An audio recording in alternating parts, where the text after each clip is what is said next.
everybody. Welcome to the new normal. I'm your host, Lisa Davis, aka Litecoin Lisa. Today is Wednesday. We're switching things up, but we're having late night with Johnny Litecoin. We are going to be talking about the Clarity Act, as well as a few other things. Johnny and I had a great pre-show. Hopefully we'll remember everything we talked about on the pre-show to talk about with you on the show. Be sure to jump in the live chat and give us all your comments. Leave us a like and a comment below. Check out all the details in the description. If you want to get a hold of me, support the channel, or get in contact with Johnny Litecoin, all that information is in the description in this video. Be right back with Johnny Litecoin right after this.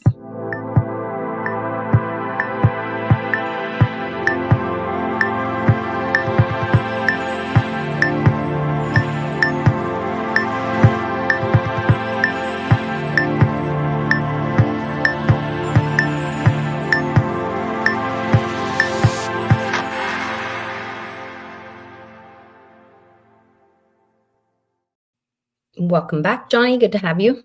Hey, Lisa. Good to see you and good to see everybody out there. Yes. I wanted to kick it off with the Clarity Act. They were having hearings and discussions all around digital currency. Of course, cutting edge in Congress and up at, in Washington, they want to be able to control everything and protect nothing. But these are, I asked Grok to summarize it and then give us kind of like the points. So the key provisions for regulating, there's that word. There's that charming word. So this is all about them building regulation around digital assets. It defines the SEC and CFTC digital oversight roles, with the CFTC regulating digital commodities and the SEC regulating and overseeing the digital securities, which that'll be interesting because they'll have to come up with definitions for both. That to me is actually a really good thing, because the SEC to me is bad. They're a really bad organization. And then you're looking at it as, hey, you're looking for them for this regulation or this guidance, which we're not, but entities are, these big companies are, these institutions are. But if you're looking at it for guidance for Bitcoin or Litecoin, the SEC should have nothing to do with Bitcoin or Litecoin, other than if a ETF is trading on the stock exchange. And they could say, hey, they could have some say in that product. But as far as Litecoin itself or Bitcoin itself, the SEC, it's irrelevant to them. It's not a security. So that to me would be a good provision. So I'm for number one. I think that's okay. Well, cool. So big check mark on number one. This will be really interesting to see what definitions come out of this these discussions. So it establishes provisional registration for digital commodity exchanges, brokers, dealers requiring compliance with disclosure and record keeping. That's all KYC, AML, right? Sure. Oh yeah. Whenever you see compliance, compliance is never good for the consumer. Compliance always means we're going to give you a worse product, put more cost in there, and make it more cumbersome. So the word compliance never keeps us safe. It gives us more hurdles, and it makes it better for the bad guys. So number two, I would say, no, I don't like that. Okay. Number three, introduces specific terms like digital commodity affiliated person to clarify regulatory scope. Okay, so let me say that again. Digital commodity affiliated person. What would that mean? So I could see where that could be good, because I'll explain that. In other words, if you're out promoting Litecoin and it's deemed a commodity, then they could say, hey, you're not in any type of violation or risk of anything. You're not dealing in securities.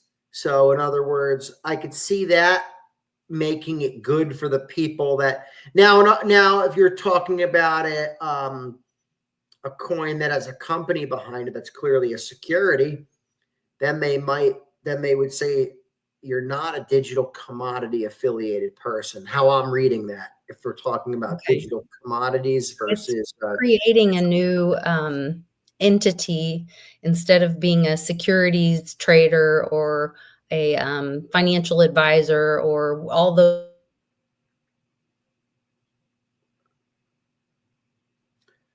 Oh, you froze on me, Lisa. Oh.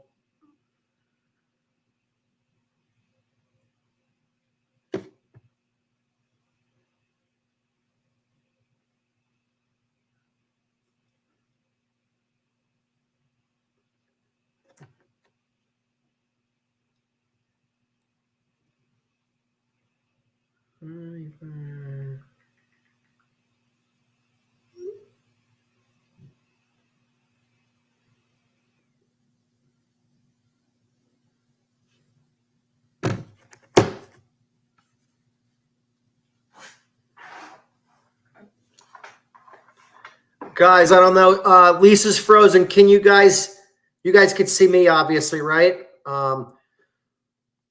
I'm assuming, yeah, you guys could see me. I see it's still live. So we'll talk until Lisa gets back. But yeah, so far I like 2 or 3 of the provisions. I do like Litecoin being clarified as a commodity.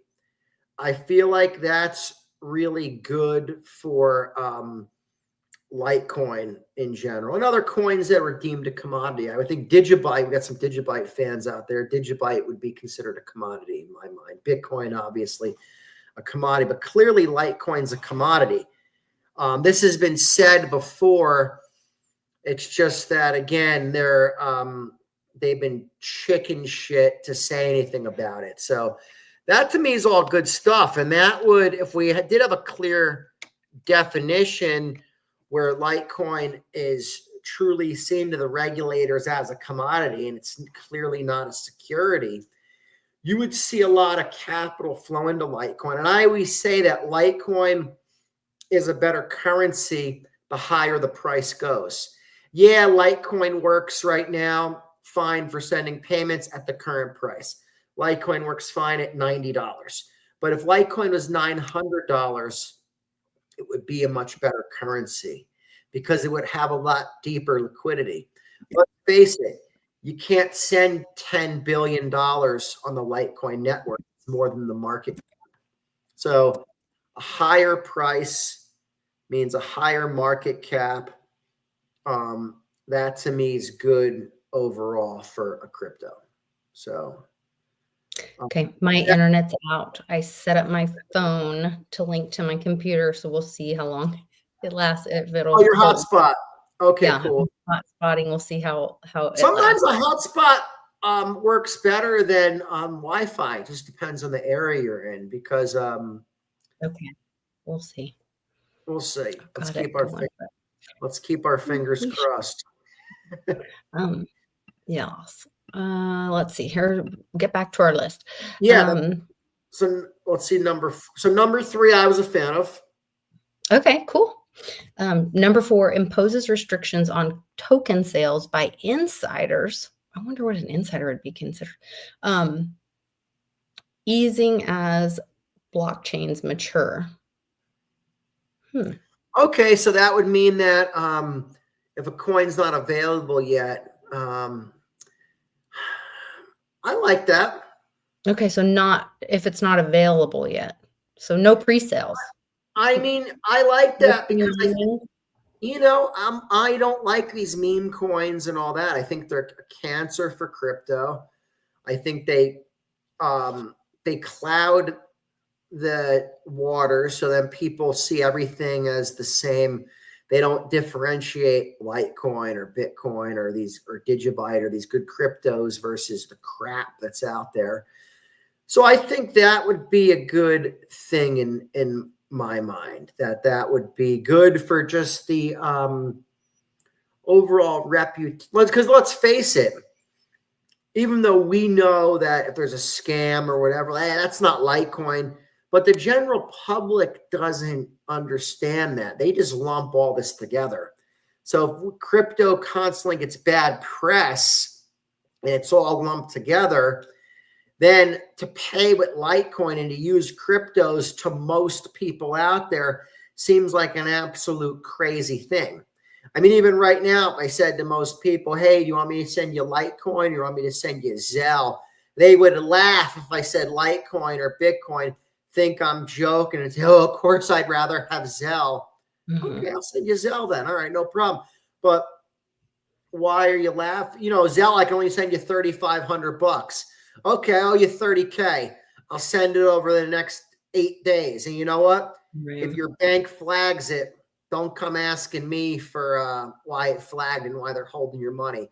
I still want whatever product I'm getting from you. I don't care if your bank flagged you. So that's and we don't actually, let me explain that too. In the sorry to cut that up, but that's actually a big problem in the financial world that I see, where these regulators in the banking industrial complex gets in the middle of these transactions that occur, and they don't fund the money to the merchant, and they take it from the cardholder or the initial payer.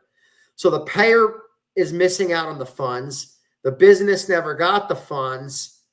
And then the business is like, hey, I didn't get the funds. I can't deliver the product. The customer's like, well, I paid. It's not my problem. You didn't get it. You know what I mean? So that's right. And there's a guy on Twitter, a guy, Dr. Mackey's. He's a guy that he promotes a lot of like ivermectin and that whole protocol for I don't even want to say it. They'll probably shut you down. But either way, he promotes long COVID or whatever. Yeah. He promotes it for the C word, not the COVID word, the other word. Oh, he says that that's Mel Gibson, I think, was talking about that as well. But he had a lot of payments frozen by some financial institution, but they took the money from his customers, and they never gave him the money. Wow. But I see that all the time.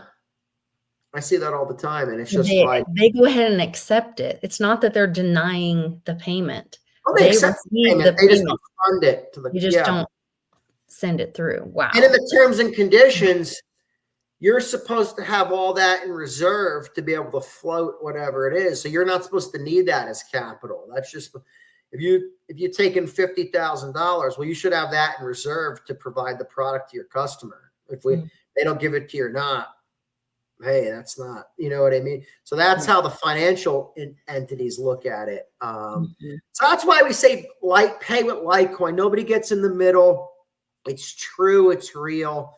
People don't realize it, unfortunately, until it happens to them. And then it's too late, and they complain about it. And then the problem is, too, then if you try to tell them about Bitcoin or Litecoin at that point in time, they're angry, and they're like, not now. I'm under so much stress. Right. But, well, I've been trying to tell you for 5 years, but you won't listen. Now it happened to you, and you're under too much stress. Maybe if you freaking listened, this wouldn't have happened. But, that's besides the point. All right, let's get back to this. Sorry, I got sidetracked. No. I think that's good information for people, especially people with small businesses. We're going to be rebuilding this country once we finalize this destruction that we're in. And so people need to know these things. So number 5 offers safe harbor for DeFi, which we're talking about, decentralized finance, exempting, I always get this switched in my head, non-custodial participants from registration. That's great. Unpack that for me. So making people non-custodial. That means if it's a non-custodial participant, meaning if it's a true DEX, decentralized exchange, they do not have to register. They don't have to register for this. Wow. Because the software is the code that's doing the work. So there's no they're not holding any funds. So that to me is a really good provision. That's So, huge. all right, I like everything except for number 2. This is really good. And I will say with number 2, I do like that they at least say digital commodity exchange. Maybe they'll differentiate that even where, hey, if like a Coinbase who lists all these shit coins and tokens and sells them, but then good stuff like Digibyte or maybe Theta or something like that, they won't list. It's like, well, hey, are you a digital commodity exchange or a digital security exchange? What are you? Right.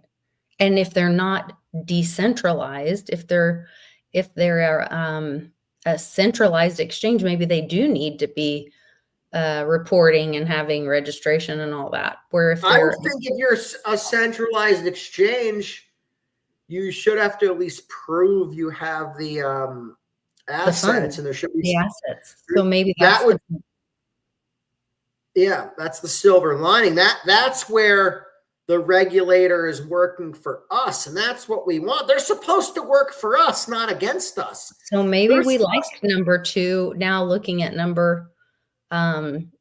looking at the difference in 2 and 5, maybe we like number 2 because we're looking at they're talking about.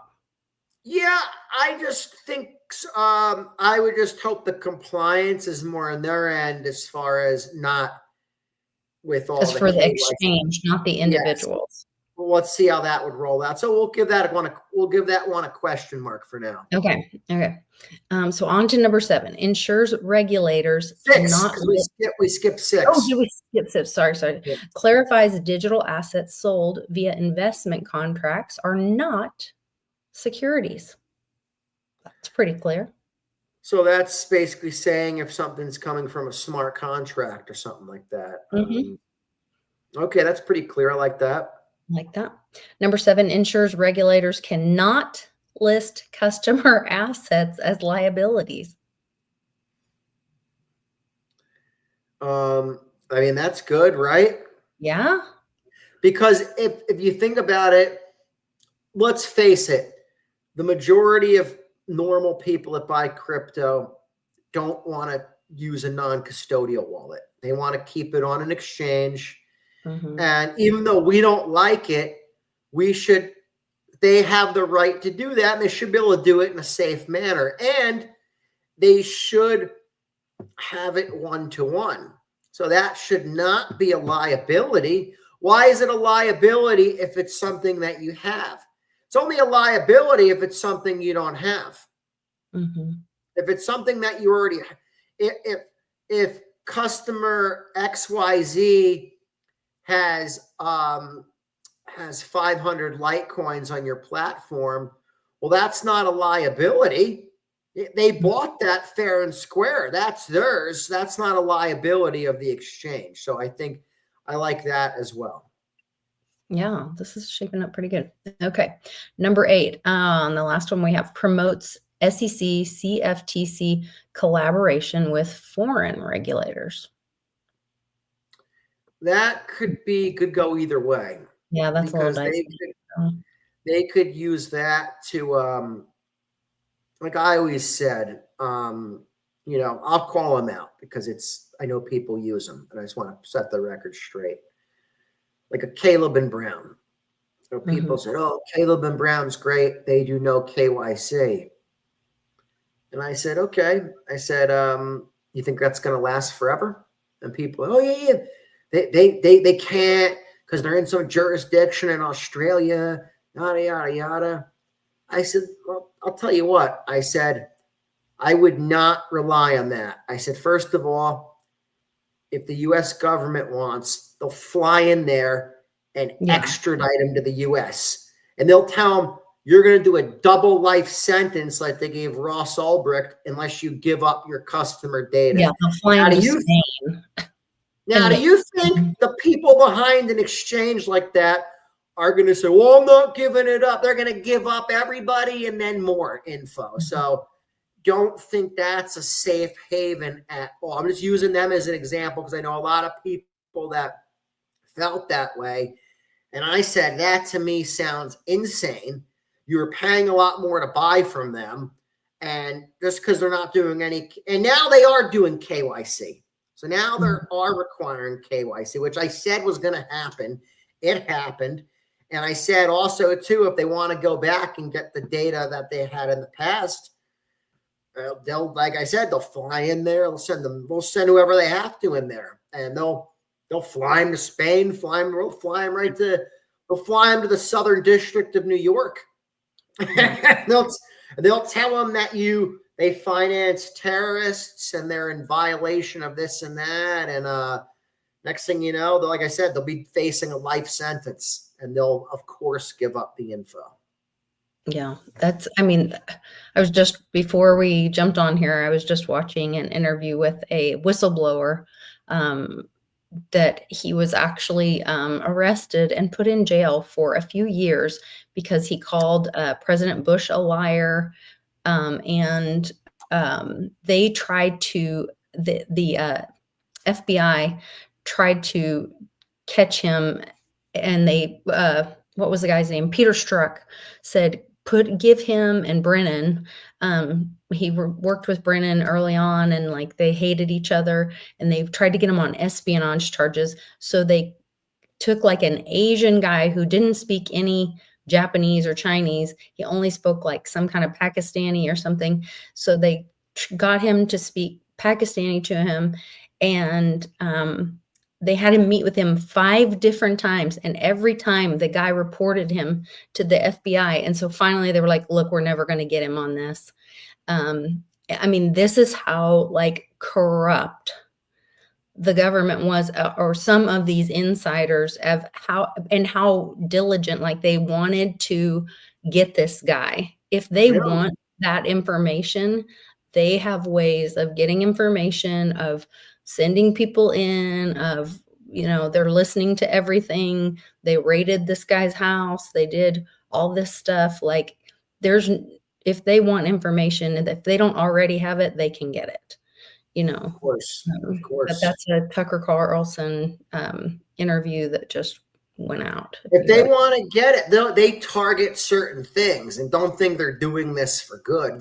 There's always multiple key sets of agenda for what they're doing. It's never for good reasons. It's all politically motivated, or they want to get somebody. Like I remember years ago, they wanted to get the crypto ATM companies on that because they said that they were being used for like the romance scam, that people were going to the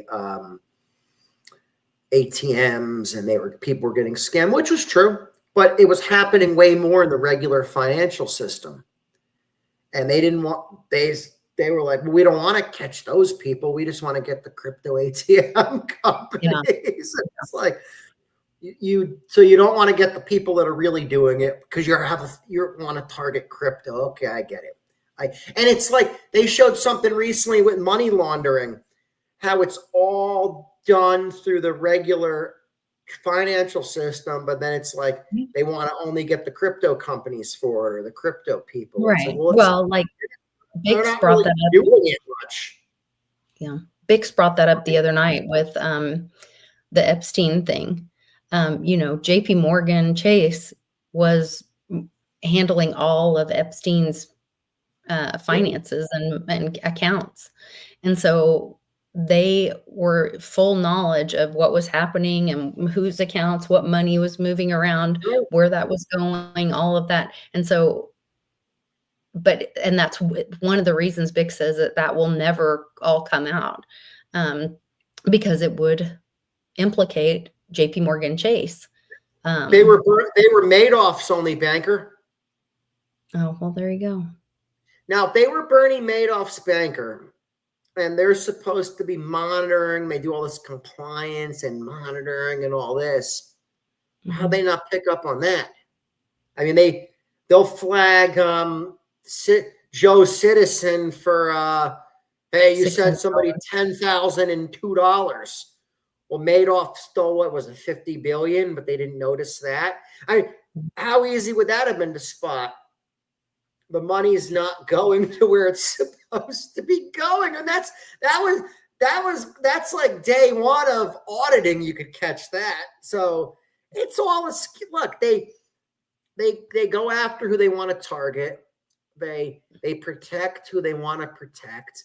They have witch hunts against certain people, and that's the world in which we my live. adult, but very young adult child, one of my children, my ex had noticed had gotten a very large sum, like with in the tens of thousands of dollars in their account. And he was working for a grow. And we contacted the bank and said, you need to look into this. You need to contact the police. Something is wrong, whatever. Oh, nope. They would not look into it. They would not do anything about it, whatever. And I'm like, my child's life could be in danger, Yeah. nothing. It's like all the identity theft that goes on in the financial world and how there's so much money stolen that there's no stopping it. And yet they're not allowed to talk about it because the public would panic. And yet, if anything happens in crypto, they make it such a big deal because they have a war against crypto. And then the same people of the war against crypto want to protect the mainstream financial system. So it's, but then that tricks the public. Then, Joe average citizen goes, oh, well, like crypto's dangerous. There's all those scams that go on. It's like, well, is that really just happening in crypto, or is that what you're being told? Or are the scams really happening in the regular system? And they want to be like, no, don't look over here. Look over there. Look at those guys. They're the bad guys. I swear that's why they actually romanticized the mafia in this country, all the mob movies, and they made it such a big deal. They're controlling everything. I mean, they had power at one point, but that died down. But they made it seem like, oh, they were so powerful. They were running cover because the politicians and these big companies and all that, and the deep state, the banking industrial complex, the city of London, all these bad people, the government, they were stealing billions. Meanwhile, look at the mafia. They took 1.3 million. Oh my God. They're running the city. It's like they're not running shit. They had one little business. Right. They had control of like a few people. Meanwhile, it's like you guys are doing all this bad stuff, but you're like, look over there. Don't look over here. I really thought about it long and hard. I was like, that has to be why they like. And then again, Operation Mockingbird, the CIA controls the film companies, make these mob movies, do that, make it seem like those are the bad people. You know what I mean? And that's the real. And it's like, meanwhile, the politicians and all these other, they're the real bad ones, but they want to gaslight you and think it's somebody else. That all plays into this video that I just watched of Katherine Austin Fitz, and we don't have to listen to all of it, but she talks about, she's in the room with this group of people, and she says, we can end the drug trafficking, and she's, it'll stop killing our kids, whatever. And out of the 100 people, 99 of them say no, because it will end their 401ks and their and stop their checks. And so let me see if I can get it to play. It's not going to play for me because I don't have enough bandwidth. Come on, baby.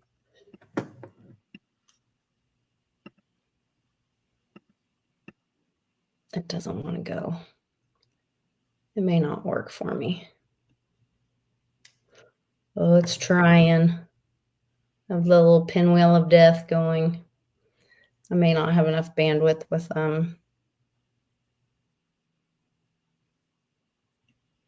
since I'm streaming. I gotta run and get my charger because my phone's Yeah, actually. go ahead. I'm Hold gonna on one see if second. it'll load up here in a sec.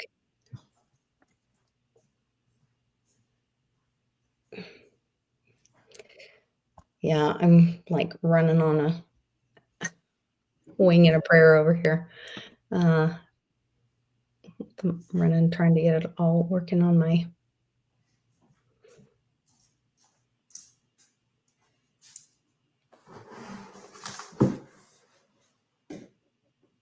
I don't know if it's gonna load.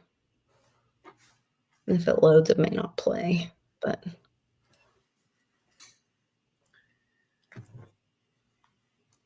I don't think it's gonna do it. I'll try to share it to some other things, or you guys can go watch it, but or look it up. But it's Catherine Austin Fitz talking to Tucker Carlson.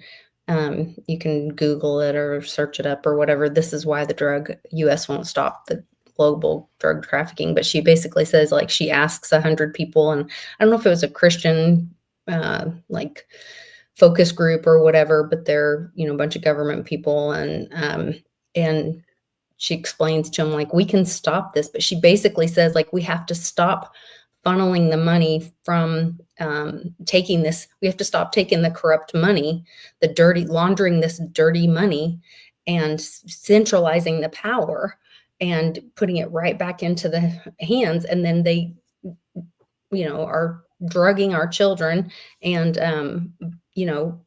doing these horrible things. What we have to do is become a community again and decentralize the power and decentralize the money, put the money in the community. And, but that means your 401k goes away. That means that, the big corporations don't get the money and they don't get the contracts for all the big deals and all that. And so that's where she's like, these politicians, once they get reelected, then they're like, okay, great, we got you reelected. Now the lobbyists want their contracts fulfilled. Well, that's what causes all of that to go right back, that big circle to start again. Yeah. And we have to quit asking for that govern me harder, daddy thing. And, quit going to them, asking permission for everything and hoping that they're going to solve it for us, That's the problem with ending the financial system or taking it down, that all that's gone. And people can't handle that. People are way too soft. I mean, my God. And, a lot of people don't know, right? So most people, they go to work, they listen to their financial advisor. They don't know we're blessed to know what we know. We really are. And they just go to work. The HR department says, hey, you want to put this money in this 401k? And they do that and they retire, right?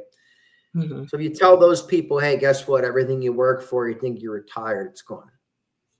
I mean, this is going to be devastating to people. So I think that's the reason why the financial system hasn't went down yet. It's just people get more soft each and every day. People's attention span's worse. They need things more now. That's why like TikTok and stuff's popular, because people have no attention span. They just need everything now. So, it's going to be a real tough pill to swallow if you tell people, hey, everything you've known is gone and we have a new system. Even though it's better for people, if you tell people, hey, it's going to be better for your kids or your grandkids or future generations, they're like, a lot of people tell you they don't care because they're like, hey, it's not in their lifetime. And these people have kids, they have grandkids. It's like, well, don't you care about your kids' future? Or the people, they're like, they really don't, most people. They tell you they do. It sounds nice. They'll tell you, of course they do. But when their back's against the wall and you tell them that, they're like, no, they just want it to be good for them. And they'll figure it out. Young people will figure it out, so it's, here it goes. Dirty money. So I said to this wonderful group of spiritually evolved people, what would happen if we stopped being the global leader in money laundering. And we had a little conversation. They said, well, the money would leave the New York Stock Exchange and go to Singapore or Zurich or London. And we might have trouble financing the government deficit because now we borrow over half of the money currently. And so we our taxes might go up or our government checks might stop. So I said, okay, let's pretend there's a big red button up here on the lectern. And if you push that button, you can stop all hard narcotics trafficking in your town, your county, your state tomorrow, thus offending the people who control $500 billion to $1 trillion a year of all dirty money and the accumulated capital thereon. Who here will push the button? And out of 100 people dedicated to evolving our society spiritually, guess how many would push the button? I don't know. 1. The other 99 would not push the button. So I wouldn't keep all those kids from dying? Yeah, it would. So wait. So I said to them, why would you not push the button? So we had a little conversation. They said, we don't want our taxes to go up. We don't want our government checks to stop. And we don't want our 401ks and IRAs to go down. So if I had voted, there would have been 2 pushing the red button. So what I discovered that day, the problem was that not that they wouldn't push the red button, but they wouldn't go into the invention room and have an honest conversation about what the real problem was and how we turn the red button green, how we make money pushing the red button, because then we can push the red button. And you have to push the red button because you cannot become wealthy liquidating your children. You cannot become wealthy by poisoning your children and your people. And yet that's what we've been doing in America for decades now. And now here's the political problem. If you're the new president of the United States and you walk into the Oval Office, your political guy is going to say to you, Mr. President, the American people just spent billions getting you voted in as president, and now they want payback. They want their government contract. They want their privatization. They want the COLA increase on Social Security. They want a community block development grant. And you're going to turn to your Secretary of Treasury and he says, well, you better be nice to the people who control $500 billion to $1 trillion and the accumulated capital thereon. And of course, the number's much bigger now. Now, how are you going to press the red button? You can't. And if you look at the history of politics in America, the history is everybody wants their check and they want the story of I am good. I'm a good Christian. I'm not doing any of this corrupt organized crime stuff. I'm just voting, so I say it this way. When Goldwater, the end of World War II, George Kennan said, we got 6% of the people and 50% of the resources, and we're going to have to be tough if we keep this going. So Goldwater ran for president. He said, we're going to have to drop a lot of bombs. And the American people said, oh, no, we don't want to do that. We're good Christians. So Jimmy Carter came along and he shivered in front of the fireplace. And Americans said, oh, no, we don't want to do that. We don't want to cut back. And so the Bushes came along and said, you know something? You all are good Christians. Here's your check. Don't ask questions. And that's where we've been. Everybody wants the story of I am good. And the problem, you can push the red button, you can turn it green, but it has to be done one neighborhood at a time. You need to take all the money into place, and instead of spending the government money to centralize control and on the control grid, you need to re-engineer it to build real wealth. And you've got to decentralize the economic power. If you centralize and you create lots of billionaires, you're going to shrink the pie, and that's what we've been doing. And we've been making money from poisoning each other.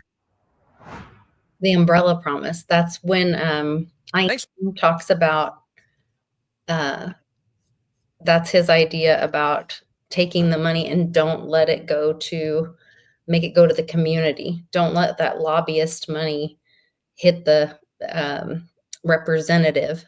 Make them have accountability where the money goes to the forces into the community where it can't, like that representative can't get or touch that money without having accountability, and make sure that it all funnels into the community and that the community has those resources and all that, because otherwise just the corruption's just unbelievable. And that's what we end up with, Doritos, the representative sponsored by Dorito, in the in Congress, you know, the idiocracy stuff. Yeah. That's where we are. Interesting video, though. Yeah. Yeah. But that's kind of, so the Clarity Act is encouraging, from what Grok explains. I mean, to me, it looked like a net positive. So I think we got to look at everything. Is it a net positive or net negative? Is it going to make our life better or worse? And if it's going to make our life better, we're at least going in the right direction. I feel like a lot of us in the freedom community and freedom movement, we're so hardcore that we look at every little crevice, like we don't like this part, and then we hate it. We meet stuff with such resistance. I don't look at things that way. I just say, hey, look, it's a net positive. I'm at least thankful for that. Of course, there's parts I don't like, but at least we're moving the ball in the right direction, kind of like a football game or something. We didn't throw the Hail Mary downfield and get the touchdown, but we're moving the ball downfield. We're not going into our backfield. We're moving it downfield. We got a first down. So I try to remain positive and remain hopeful. As long as things are net positives for us, then I'm all for it. Yeah, I think wins are so good. They are. Yes. They're there. So that is encouraging. I hope that everybody finds some encouragement in that, and that some good things will come of that. So, well, thank you for kind of unpacking that with me and walking through that. That was really helpful. And I hope they all have some good conversations about that. I hope that if you guys see things that you liked in the Clarity Act, this is the opportunity that, you know, our representatives are supposed to be listening to us. And this is our opportunity to educate them. You can send them this video that Johnny and I did. They might not like all of it, but, you know. No, it's your own. Be vocal about it. And look, like I said, most of it looked good. Look good for Litecoin, at least if you're a Litecoin holder or you're a believer in these true crypto commodities, that it looked very positive for it. So if anything, I'll leave on this. I think that's the reason that part of the reason that Litecoin hasn't performed well price-wise, because there's so much, it's such murky waters. And then people go to their favorite crypto YouTuber and like, well, they're not talking about Litecoin. They're talking about this coin or the shiny coin of the month, right? Mm-hmm. And they're being manipulated with this crap. Or paid. Yeah. The YouTubers being paid and the people watching them are being manipulated. And they're not going to get paid from Litecoin. It's a decentralized. Yeah. And now they have to like Bitcoin because they come out and say they don't like Bitcoin. And then people are like, they don't even like Bitcoin. Oh my God. So they have to at least say they like that.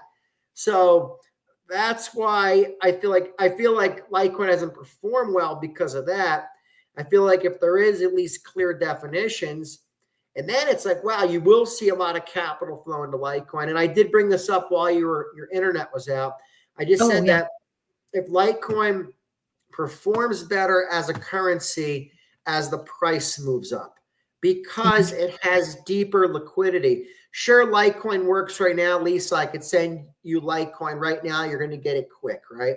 Yeah. But if Litecoin price is $900 instead of $90, it's going to have that much larger of a market cap. It's going to work that much better as a currency. That's why US dollar is such a popular, or Fed note is such a popular currency. It has such deep liquidity. There's trillions and trillions of dollars of Fed notes dispersed out there. So of course it's popular. It has deep liquidity. So better liquidity, higher price is good for Litecoin. I think that something like that clearly defines what's a commodity, what's a security, will be a net.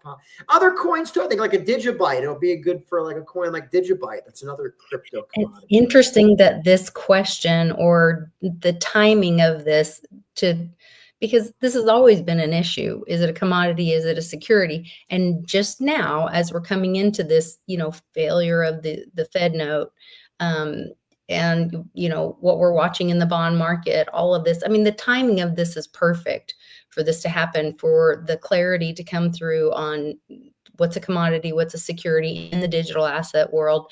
And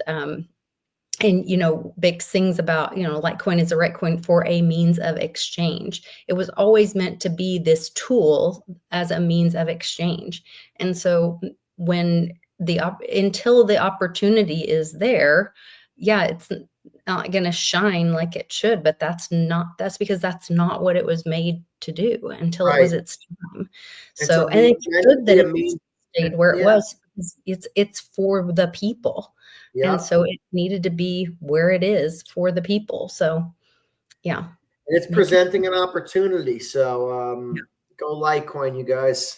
Yeah. For the people. All right. Well, you guys take care. Make sure you have some silver too. It's always a good idea. Yes, 100%. Yeah. All right. Thanks, Lisa. A new little video. I'll play that one too on our way out. Night, guys. I don't like the government right now. You don't have to. I don't trust it anymore.